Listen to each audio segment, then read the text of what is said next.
thing happening in California. The wrong teens were starting to get along. Teenagers that were going to become famous for all the wrong reasons.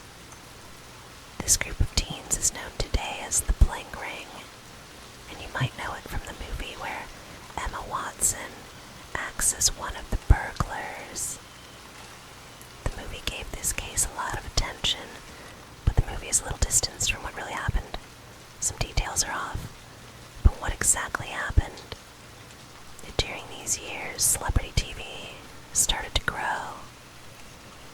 Reality TV was the trending thing at that time. You could see their houses in MTV Cribs. The Kardashians. Paris Hilton was everywhere. The Osbourne shows, you name it. You had access to their lives, their houses. The people loved this because it made them feel like they were welcomed into their houses. The social life was in, and ironically most of them were famous because they were famous. Everyone wanted this. People loved the lifestyle and wanted this. This got into some teenagers, especially Rachel, a girl who was raised by her successful single mother, who lived in Calabasas. She was considered the ringleader, alongside Nick Brugo. You see, Rachel had a reputation for being a troublemaker in high school, and she was expelled from Calabasas High School, so she was forced to attend Indian Hills High School until she graduated. While she was attending Indian Hills High School, she met Nick Brugo. Nick grew up in San Fernando Valley, which some describe as the other side of LA, the side where the glamour is missing. Nick wanted to be an actor since he was a little kid. He was an extra on the show Zoe 101. Nick claims that he wanted the career, but not the fame. He lost more auditions than he would have loved to, and as he was growing up, he realized that he was having feelings towards some guys. This made him feel like he was a disappointment. He started to feel self-conscious. Nick moved to Calabasas when he was 15. He too attended Calabasas High School, but he was also expelled. Nick and Rachel never really met when they were in Calabasas, but they did meet when they both transferred to Indian Hills.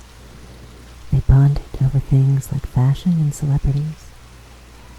Nick said that Rachel was obsessed with reality TV. She was described as a free girl. Her personality was different than Nick's. His self-esteem changed when he met Rachel. She was everything he wasn't and wanted to be. She brought him out of his shell, having a huge impact on his life. The two were troublemakers, but Rachel and her friends were considered a bad influence for Nick. Their friendship started, and Nick got hooked on drugs. They were not old enough to go party and drink in clubs, but they knew people and would sneak into these places. Nick reportedly got addicted, and this is when it all went down for him.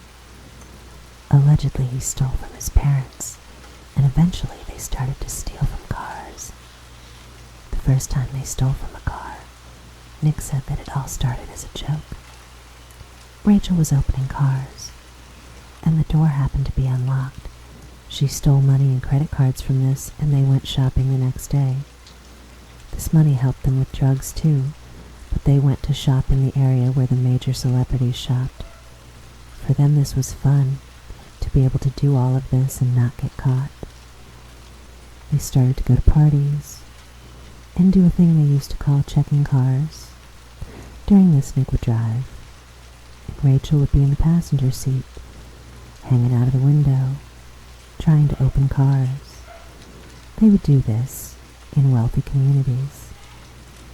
She would check the cars in 30 seconds. One night they opened a car, but there was no money or wallet. What Rachel found were the car keys, and she said that she would take the car because she needed it. They went on a ride, and they changed the plates.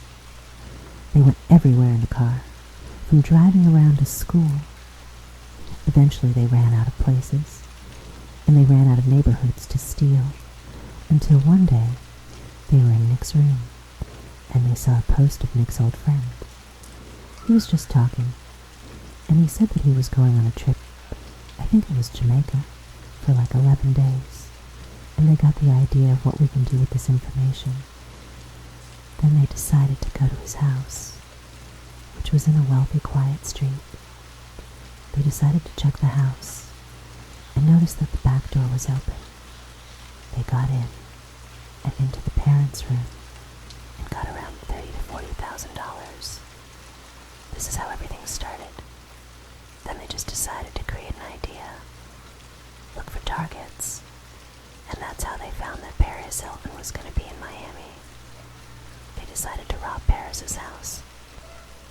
A little research, and some clicks later, they found what they were looking for, Paris Hilton's address. They went on Google Maps and did their research. They looked into the area, planned how to avoid security by looking at alternate trails, left their car, did a little hike, climbed a fence, and got there. It sounds easy because for them it was. It took time to plan and get there, but that was it. They knew the area. They acted as if they belonged there, and remembered that nothing like this happened before. So who is going to think that two teenagers walking are going to Paris's home to steal? They tried the door and it was opened. Their main attention was on the closets. They were hyped, stealing as much as they could. They were shopping, massively shopping. After this robbery, they went out to party.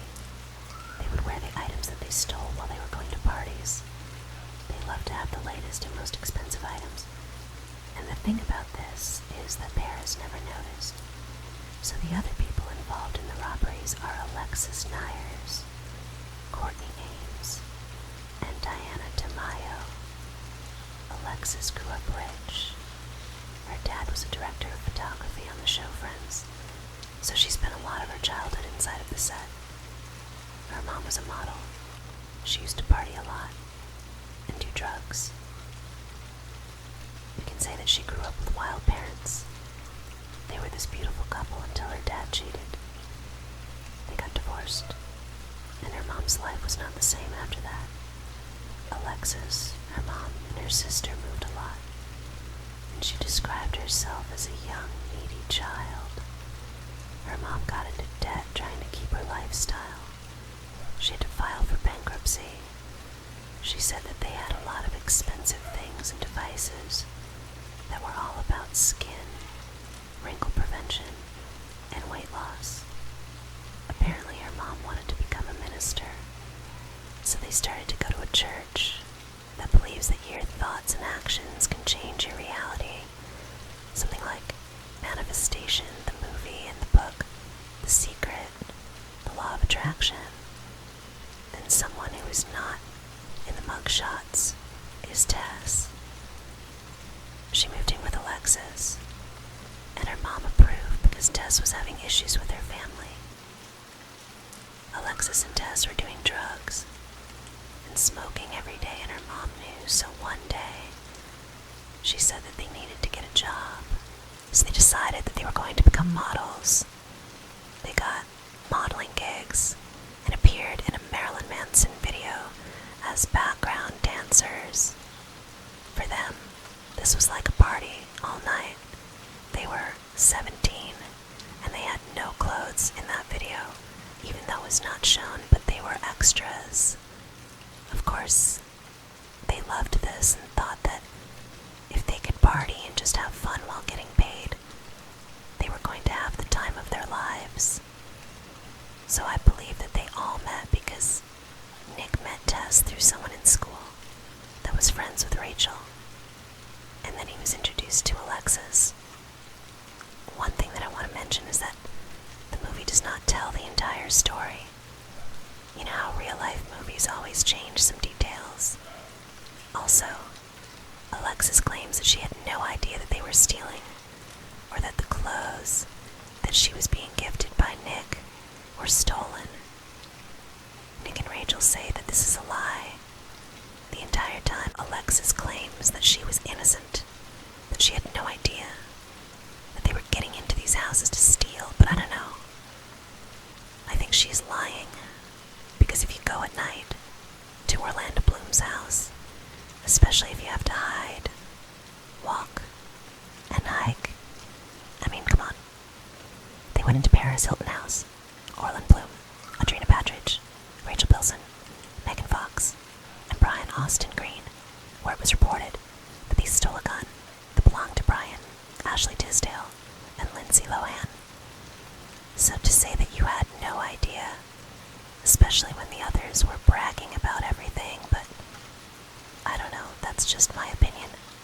They were going to clubs, all doing drugs, getting close to celebrities. They kept monitoring celebrity gossip websites and repeating their crimes. This went on for months. From October 2008 to April 2009, they had enough time to steal a lot, like $3 million worth of stolen things.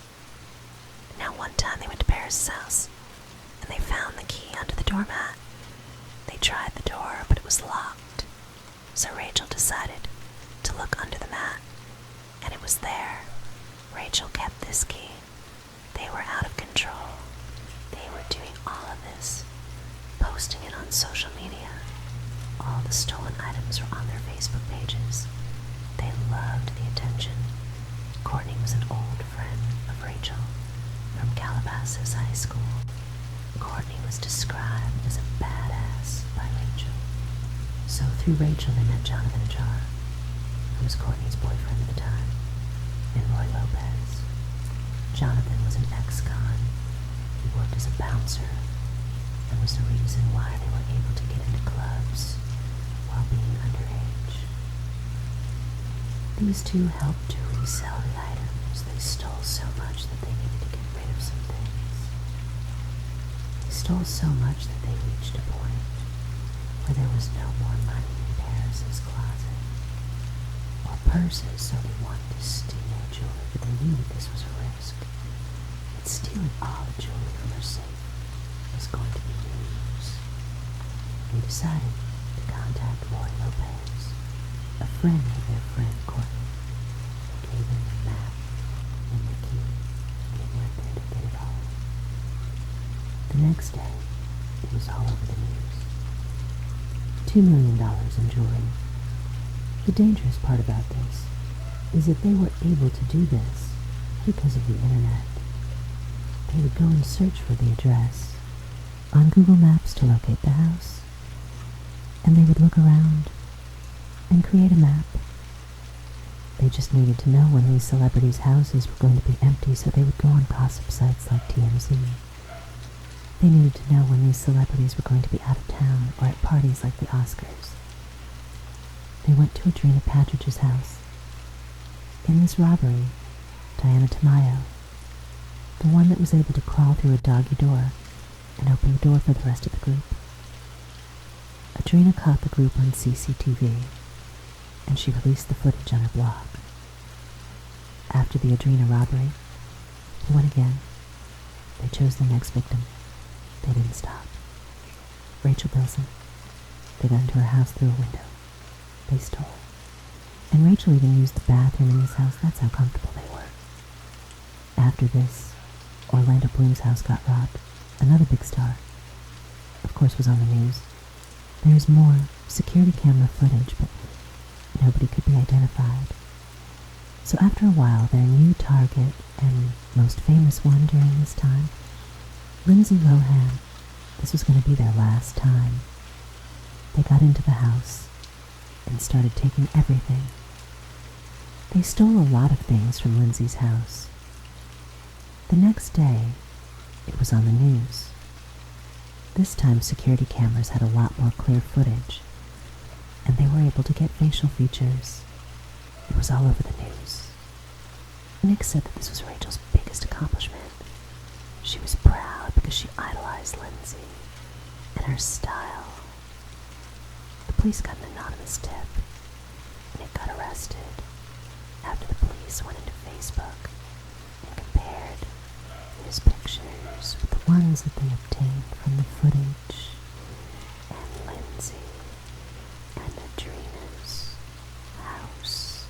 Allegedly, this is a case where a lot of people wanted fame. From the teenagers who were robbing, the detectives, the lawyers, really, they were all flashy people. It was a luxurious lifestyle from the robberies to the defense.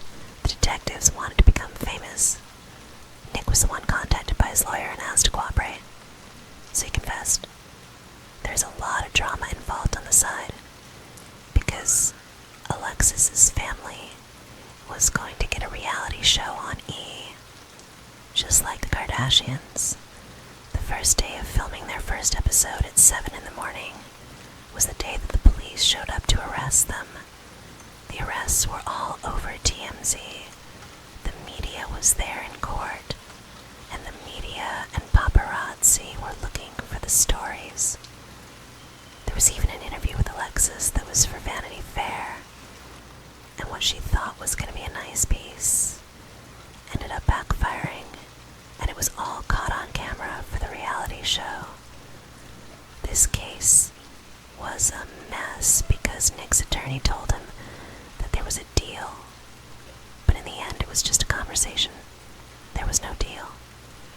Nick thought he was not going to jail, but boy, he was wrong. Most of them pleaded no contest to their crimes.